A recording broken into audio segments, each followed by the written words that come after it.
परिचय। अरुण, तुम्हें पिछले वर्ष विज्ञान में कितने प्राप्तांक मिले थे? सर, 72 प्राप्तांक मिले थे। और गणित में? 84 सर। विज्ञान में 72 और गणित में 84। ठीक है। श्रद्धा, अब तुम मुझे बताओ, तुम्हें गणित और विज्ञान में कितने प्राप्तांक मिले थे? सर, मुझे विज्ञान में 86 और गणित में 85 प्राप्तांक मिले थे। ठीक है, विज्ञान में 86 और गणित में 85। प्रतीक, अब तुम मुझे बताओ। सर, विज्ञान में 67 और गणित में 72। ठीक है। क्या तुम देख सकते हो कि मैंने तुम्हारे प्राप्तांकों को इस कोष्ठक में लिखा है? ये क्या दर्शाता है? कोई भी एक बताओ। ठीक है, मैं ही बता देता हूं। ये आव्यूह के रूप को दर्शाता है।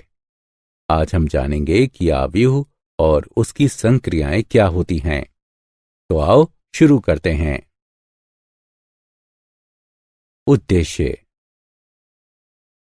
इस पाठ के अंत में आप निम्न करने में सक्षम हो जाएंगे।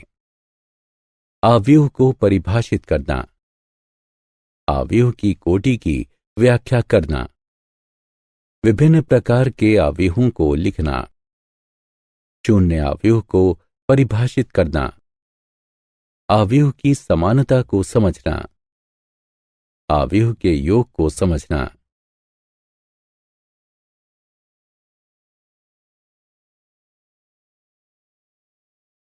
आव्यूह की परिभाषा। एक आव्यूह स्तंभों तथा पंक्तियों में आंकड़ों को व्यवस्थित करने का एक तरीका है। एक आव्यूह को कोष्ठकों के भीतर लिखा जाता है। एक आव्यूह के प्रत्येक पद को एक प्रविष्टि कहा जाता है। इस आव्यूह की तरफ देखिए। इसमें 2 पंक्तियां तथा 3 स्तंभ हैं। निम्न आव्यूह की प्रविष्टियां हैं 2 घटा 5, 10 घटा 4, 19 और 4।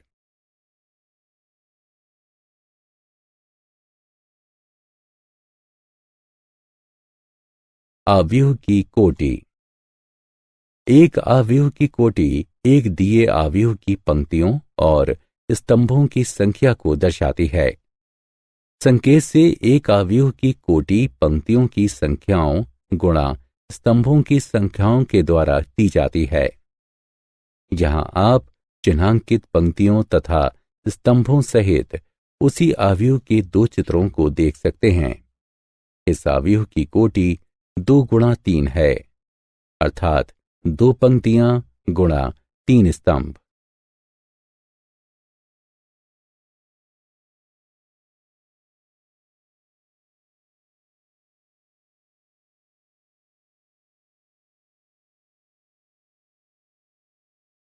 आव्यूह संकेतन। आव्यूह में एक प्रविष्टि की पहचान करने के लिए स्तंभ के बाद हम केवल संबंधित प्रविष्टि की पंक्ति का एक पदांक लिखते हैं। आव्यूह ए में द्वितीय पंक्ति तथा तृतीय स्तंभ की एक प्रविष्टि को निरूपित करने के लिए हम A23 लिखते हैं। A23 पंक्ति संख्या 2 तथा स्तंभ संख्या 3 इंगित करता है।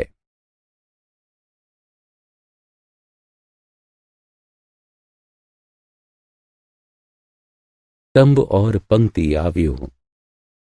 स्तंभ आव्यूह यानी कॉलम मैट्रिक्स। आव्यूह जिसमें केवल एक स्तंभ होता है स्तंभ आव्यूह कहलाता है। स्तंभ आव्यूह का उदाहरण। ए बराबर स्तंभानुसार 21, 17, 9। इस आव्यूह में 3 पंक्तियां हैं, किंतु केवल एक स्तंभ है, अतः यह एक स्तंभ आव्यूह है। इसकी कोटि 3 गुणा 1 है, पंक्ति आव्यूह यानी रो मैट्रिक्स। एक आव्यूह को पंक्ति आव्यूह कहा जाता है यदि उसमें केवल एक पंक्ति हो। उदाहरणार्थ, पंक्ति अनुसार 3, 5, 1 एक पंक्ति आव्यूह है क्योंकि इसमें केवल एक पंक्ति है। वर्ग आव्यूह तथा विकर्ण आव्यूह। वर्ग आव्यूह। एक m गुणा n आव्यूह a को वर्ग आव्यूह कहा जाता है यदि m बराबर n हो, यानी पंक्तियों की संख्या बराबर स्तंभों की संख्या हो। उदाहरणार्थ, 3 गुणा 3 कोटि वाला a एक वर्ग आव्यूह है। विकर्ण आव्यूह। एक विकर्ण आव्यूह में विकर्ण के ऊपर तथा नीचे के सभी अवयव शून्य होते हैं। उदाहरणार्थ, b एक विकर्ण आव्यूह है।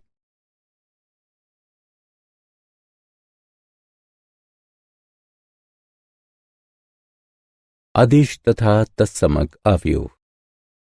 अदिश आव्यूह। एक विकर्ण आव्यूह जिसमें विकर्ण के सभी अवयव समान होते हैं अदिश आव्यूह कहलाता है। इस आव्यूह को देखें, यह एक समान विकर्ण अवयवों वाला विकर्ण आव्यूह है, अर्थात 7। अतएव यह एक अदिश आव्यूह है। तत्समक आव्यूह। एक वर्ग आव्यूह जिसके विकर्ण के सभी प्रमुख अवयव एक होते हैं तथा शेष अन्य सभी अवयव शून्य होते हैं, तत्समक आव्यूह कहलाता है। तत्समक आव्यूह को इकाई आव्यूह अथवा प्रारंभिक आव्यूह भी कहा जाता है। तत्समक आव्यूह को शब्द in गुणा n से निरूपित किया जाता है, जहां n गुणा n आव्यूह की कोटि को दर्शाता है।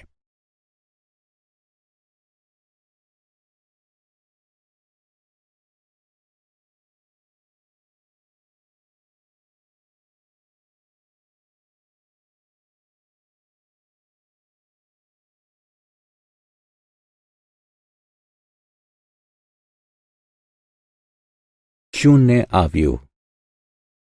एक शून्य आव्यूह अथवा रिक्त आव्यूह वो है जिसमें सभी अवयव शून्य होते हैं। यहां पर एक 3 गुणा 3 शून्य आव्यूह है।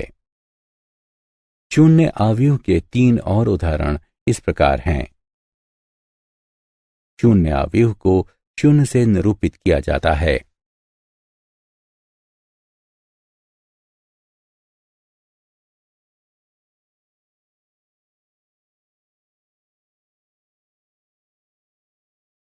आव्यूह की समानता।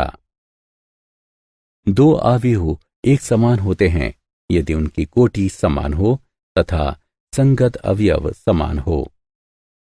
दूसरे शब्दों में कहते हैं कि a n गुणा m बराबर a i j तथा b p गुणा q बराबर b i j, तब a बराबर b है। यदि और केवल यदि n बराबर p, m बराबर q तथा परिसर में सभी i और j के लिए a i j बराबर b i j हों। आव्यूह p तथा q समान हैं। यहां दो अवयव हैं, यद्यपि जिनके अवयव समान हैं जो कि बराबर नहीं हैं।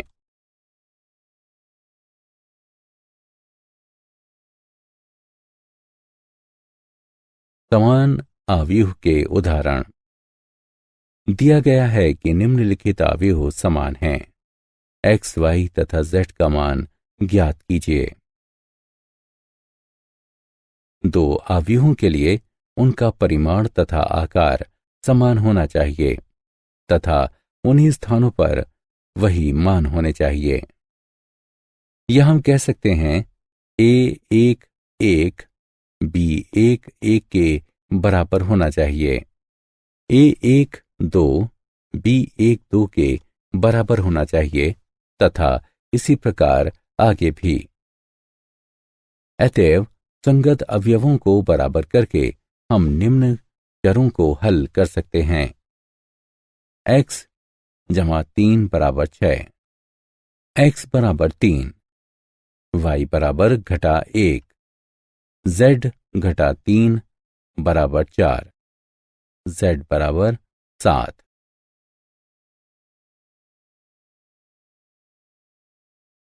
आव्यूह का योगफल।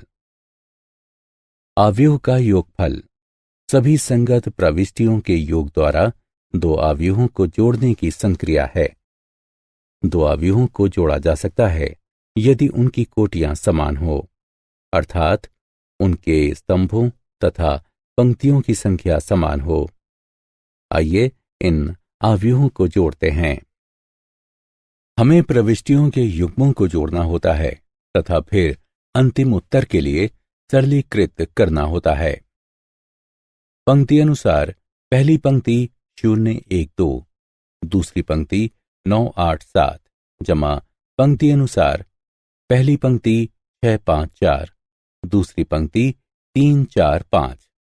अतः इसी तरह इसे आगे हल करने पर हमें पंक्ति अनुसार पहली पंक्ति 6 6 6, दूसरी पंक्ति 12 12 12 प्राप्त होता है।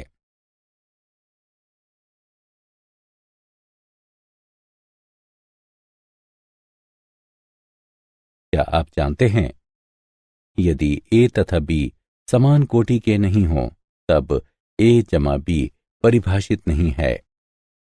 उदाहरण के लिए यदि a बराबर है पंक्ति अनुसार पहली पंक्ति 2 3, दूसरी पंक्ति 1 0, b बराबर है पंक्ति अनुसार पहली पंक्ति 1 2 3, दूसरी पंक्ति 1 0 1, तब a जमा b परिभाषित नहीं है। आव्यूह का योगफल समान कोटि वाले आव्यूहों के समुच्चय में बाइनरी यानी द्विआधारी संक्रिया का एक उदाहरण है। सारांश। आइए हमने जो कुछ सीखा है उसे संक्षेप में दोहराएं। एक आव्यूह फलनों या संख्याओं की एक क्रमित आयताकार सारणी है। एक आव्यूह जिसमें m पंक्तियां तथा n स्तंभ होते हैं m गुणा n कोटि का आव्यूह कहलाता है। aij m गुणा एक स्तंभ आव्यूह है। aij 1 गुणा n एक पंक्ति आव्यूह है। एक m गुणा n आव्यूह एक वर्ग आव्यूह है यदि m बराबर n हो। a बराबर aij m गुणा m एक विकर्ण आव्यूह है यदि aij 0 हो, अगर i बराबर ना हो j के। a बराबर aij n गुणा n एक अदिश आव्यूह है यदि aij बराबर 0 हो, अगर i बराबर ना हो j के। aij बराबर k हो, k एक अचर राशि है अगर i बराबर j हो। a बराबर aij n गुणा n एक तत्समक आव्यूह है यदि aij बराबर 1 हो, अगर i बराबर j aij बराबर 0 हो, अगर i बराबर ना हो j के। एक शून्य आव्यूह के सभी अवयव शून्य होते हैं।